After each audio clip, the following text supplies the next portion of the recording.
Welcome to the Ricky Matthews Show from the Citizens Bank Studio. We are here every day, Monday through Friday, celebrating the people who are working in the trenches to make Mississippi such a great place to live, work, and play. Hope you had a great weekend. Listen, I had two great conversations recently within the past week. One with Fofo Gillich, the mayor of Biloxi, of course, and then with Billy Hughes from Gulfport. And in my conversation with Billy Hughes, we talked about the airport and how proud we are, the leadership we have there, and the great board of trustees that we have there. And the reality is that our airport has been diversified, and it's got a bunch of different revenue streams that actually helped tremendously when for example, during the pandemic. But Billy Hughes and I talked about it and thought that it would be a great idea to circle back with Clay Williams, who's the executive director for the Gulfport-Biloxi International Airport, and just check in with him and share some of the good news. How you doing, my friend?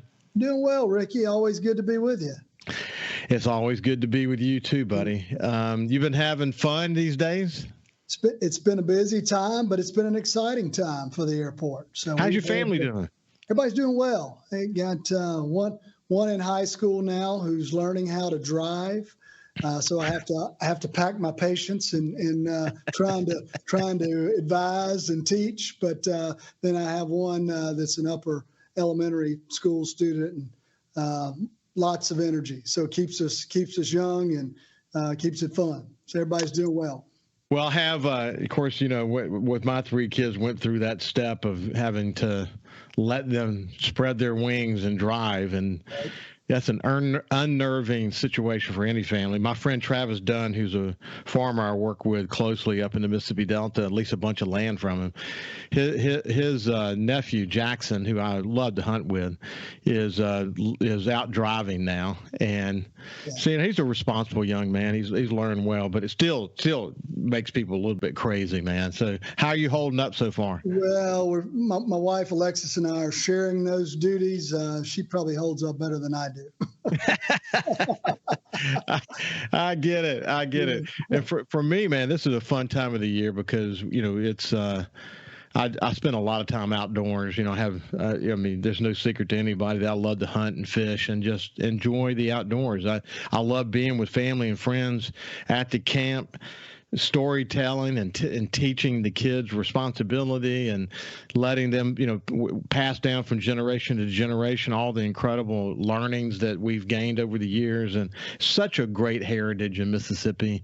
It's great heritage in general, but I love this time of year. It's a great time to be with friends and again, my family. And now that I have a grandson coming up, and a granddaughter, it's just it's a great time of the year for us as we zoom toward Thanksgiving, man. I mean, which is literally right around the corner. Where did 2023 go, Clay? It's going by in a blink of an eye. I tell you, it's they say the older you get, the faster they go. I guess there's some truth to that, huh? There is. Hey, one of the things that Billy and I did, and we'll get to the airport next, but one of the things we talked about was, it seems like just yesterday that I put all the Christmas decorations into the attic. It literally feels that way. And now I'm about to take all of it back down again. And, I think as we get older, the time between putting the decorations up and taking them back down again seems to get squeezed shorter and shorter and shorter. Maybe that's one of the things about getting old, how fast time flies. When you're younger, you don't really pay that much attention to it. But when you get older, you pay more attention to it, don't you? Yeah, birthdays come around quickly. And then you live in the moment more. That's the one thing about, if you're wise, and most of us do get wise as we get a little bit older, you live more in the moment and appreciate everything around you. And I think that's an important way to live your life, don't you?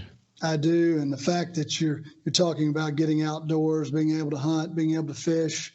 I mean, we've got a lot of opportunities in Mississippi, but it's just a good time to disconnect. There's so many distractions with cell phones and internet, and if you can get away from it for a bit, it's certainly a nice thing to be able to do. Hey, listen. Okay, so I dropped my iPhone. I was washing dishes. Dropped my iPhone into a little bowl of water. Immediately pulled it out. I was watching a YouTube TV. I was up at the camp watching YouTube TV and watching NFL. And I pulled it back out, shook it off and wiped it off, set it back up there, and it kept working fine. And I thought the new iPhone 14s were supposed to handle that. Okay, right. So no real problem. I got home. That was Sunday. Got home, and it started like cutting off and then coming back on its own. Cut off and then come back on. And then when I got up in the morning, it was still doing it. It then had a stretch where it was doing fine, and then it went to heck in a handbasket. The screen turned white, and the camera lenses fogged up. And buddy, I'm telling you, man, it's been interesting the last couple of days. I've been working off my iPad, right? But not having a phone. I don't know how many times I've reached for it. I mean, we're incredibly dependent on that, man. It's a crutch. It is. It is a crutch. Yeah. And of course, you're up in the woods, you want to have a phone because they can, it's got the find me function on it if something were to happen, and you can communicate with people. Certainly, I want to stay in touch with my family when they're out in the woods. So, the phone is, I think it's the worst of that thing that ever happened and the best thing that ever happened simultaneously. It's a mixed bag for sure. It really is. So as you look back on 2023, you and I were chatting before the show started. You guys have had a string of good news, man, really focusing on direct. I think people like the fact they don't want to connect. So these direct flights are really popular, aren't they? They really are, and it has been a good 2023 here at Gulfport-Biloxi International Airport. Been a number of accomplishments. We have a great team that works hard every day. We have a very strong and supportive board with a lot of expertise, and if you combine that, we really have been fortunate to have some good success. You and I have talked previously. We've upgraded and enhanced the restaurant offerings here at the airport. We've done a lot of work on our airfield, and again, always working to try to make sure that we've got a safe and secure environment. But then, secondly, ensuring that we have a great facility that makes a strong first impression on visitors to this market. You mentioned flight offerings. People are always interested in what's new, what's nonstop. I think when working here at the airport, we often hear from your listeners, those in our community, what are the nonstop offerings where I may not have to connect? We have fantastic connecting service here for our size market. We have Delta with service to Atlanta 4 to 5 times a day. We've got United with service to Houston, American service to Charlotte and Dallas. So you've got great connectivity from Gulfport-Biloxi with short layovers, but we always want to add additional nonstops that provide inbound visitors the chance to come to the Mississippi Gulf Coast, but also provide our residents the ability to fly and enjoy other markets. The most recent announcement, Ricky, of which you are aware, is Breeze Airways. Very excited to have a new airline coming into Gulfport-Biloxi, but we're also pleased to have 2 new cities, again, as nonstop offerings. They're going to be flying Las Vegas nonstop, which is incredibly exciting. They're going to be flying Tampa, another great market, nonstop, starting those routes January the 12th. They will operate on Fridays and Mondays. So again, great opportunity for people to go for a long weekend to Las Vegas, go to long weekend to Tampa, and a great opportunity for people to come here and visit the Mississippi coast and all the many amenities that we have to offer. And so really pleased to have another airline partner in the market, and really look forward to seeing them get started in January. Hey, Clay, tell me more about Breeze. That was a new one for me. Yeah.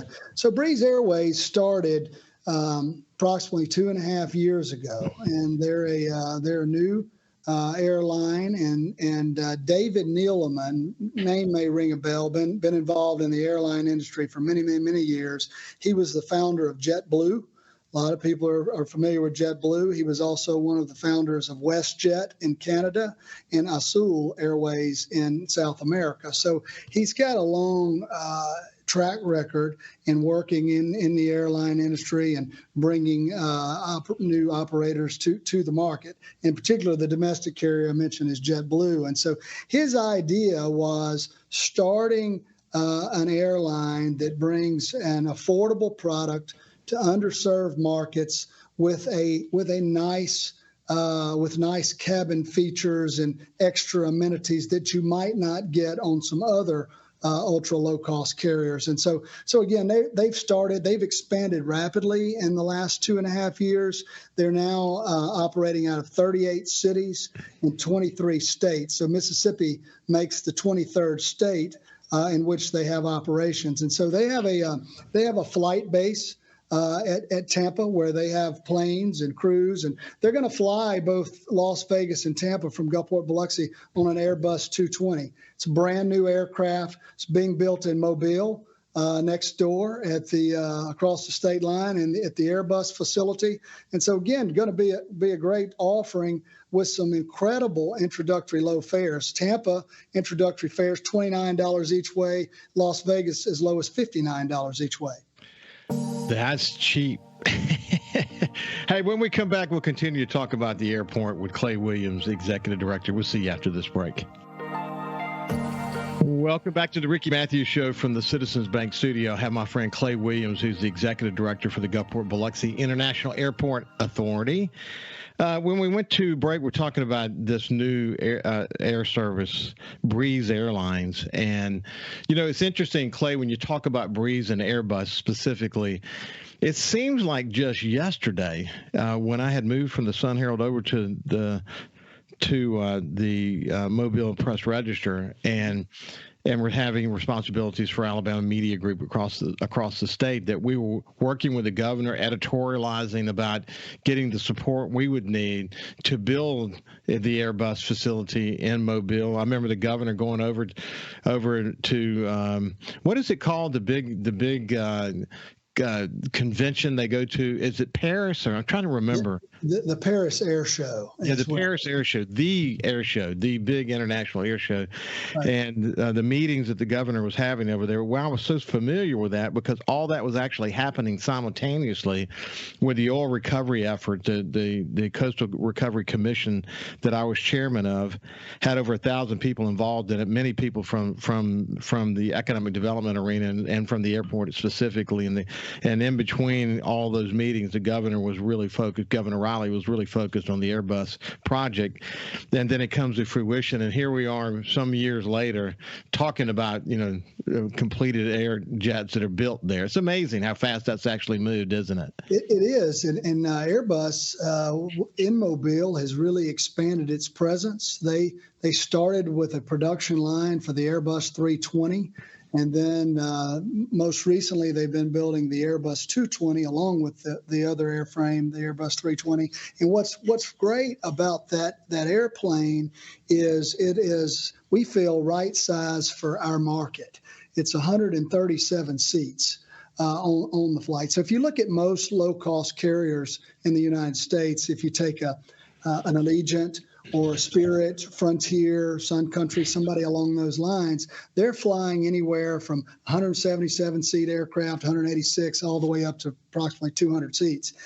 That's a big plane, again, to fill for a market of the size of Gulfport-Biloxi. One of the things that we're excited about with Breeze Airways is the fact that it's 137 seats. And so that's, again, we feel right size. They have a number of different seating types on the aircraft. They have what's called their nice product, their nicer, and their nicest, which are different levels. And it's what I call an a la carte airline. So when you go to book your airfare with Breeze, what you're doing is you're paying for your one-way segments, and then you can pay for whatever seat you choose on the airplane, as well as for whatever type bag, whether it be carry-on or a check bag. So it's again going to be a great addition for the market, and we really hope that people will take advantage of it, because the way to add additional nonstops that are so desirable for people are to have what you have be successful. So we want people to go out, look at flybreeze.com, which is how you book your airfare through the airline, and again, look forward to having them here in January.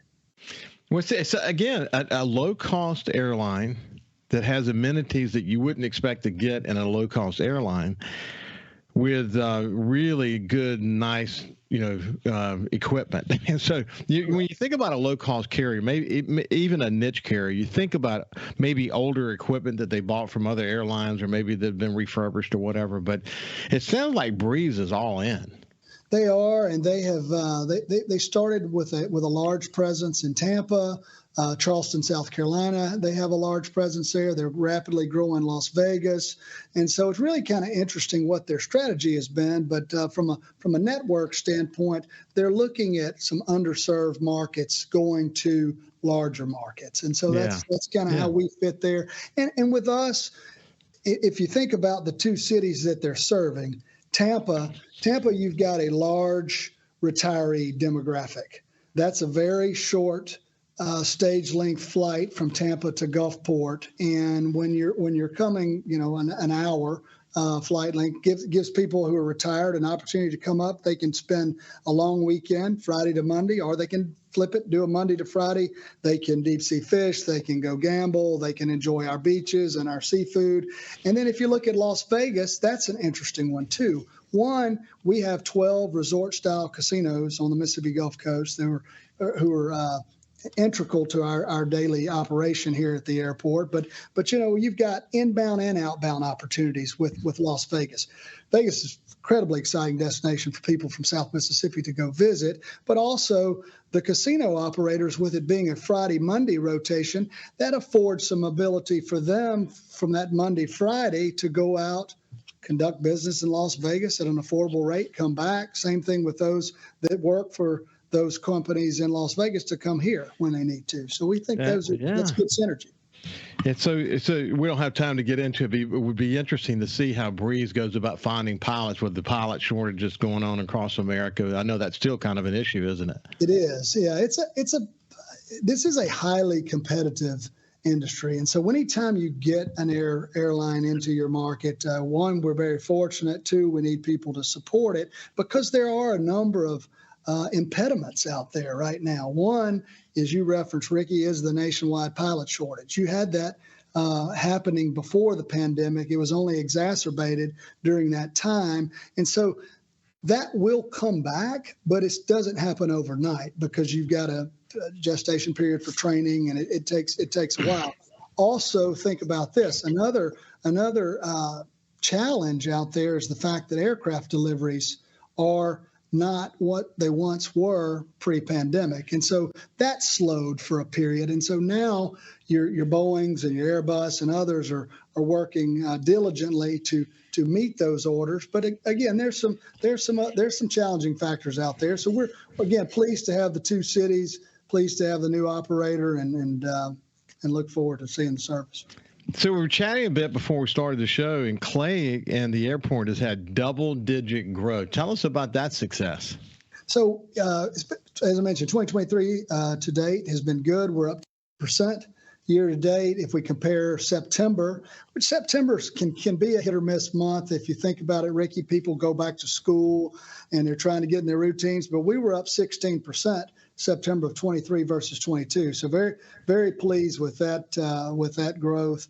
One of the other things that I'll mention too, and I think you've probably seen some of this. We also received a grant from the U.S. Department of Transportation recently to try to recruit and solicit service to Washington, D.C. While that's, there's no definitive timetable on that, and that's far from being a done deal, having that grant does provide a little bit of a competitive advantage for us. I mean, Washington, D.C. is a tough market to break into. It's you've got a slot-controlled airport there at Washington Reagan, and for an airline to bring you in, they typically will have to drop someone else for you to come in, and it's got capacity constraints because of the population base there and aircraft noise and some other elements that are involved. But having that grant, we're pleased with that. That's another target for us at some point. I mean, if you look at Huntington Ingalls, you look at Keesler Air Force Base, Naval Construction Battalion, Stennis Space Center, that city makes a lot of sense because of the business synergy. Again, highly competitive, but one that we want to work, and we were pleased to at least get the grant award to provide some incentive to try to get that done.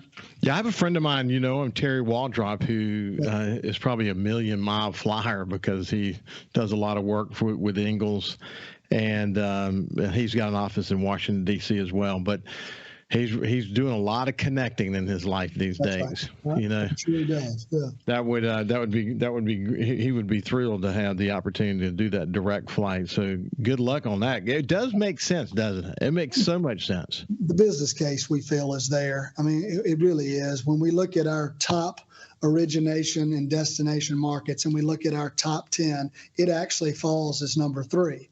Wow. And then the others in the top 5 all have a nonstop. It does not. So we feel like it makes sense. But again, it's a tall order, but one we're certainly pursuing and hope to have some success with. So you guys done the analysis of the slots and who's on the bubble? We've looked into that. There's always talk about Congress trying to increase slots, expand the perimeter rule. There are a lot of variables there in the Washington market, but yeah, we're constantly looking at that and kind of how our numbers fall as compared to others. It is, you're thinking about the nation's capital and the number of people who are flying there. It is kind of odd, really, to hear that they have a slot process, It seems like they would accommodate, as much as possible. I don't know all the historical policy decisions that went into that years ago, but when Washington Dulles Airport was built, that played into there being some slot restrictions. And then as the community further developed around the George Washington Parkway and Northern Virginia area, that had some implications too. Listen, Clay, I always enjoy spending time with you. Next time we'll spend more time together. I know you got a busy day today, so it's been a pleasure to catch up with you, and congratulations to you and your commission for all the good work. Well, thank you for letting me come on your show as always, and thank you for helping us spread the word to your listeners regarding the new airline and the 2 new exciting nonstops. You bet. This has been Clay Williams from the Gulfport-Biloxi International Airport. When we come back, Ashley Edwards will join us. We'll see you after this break.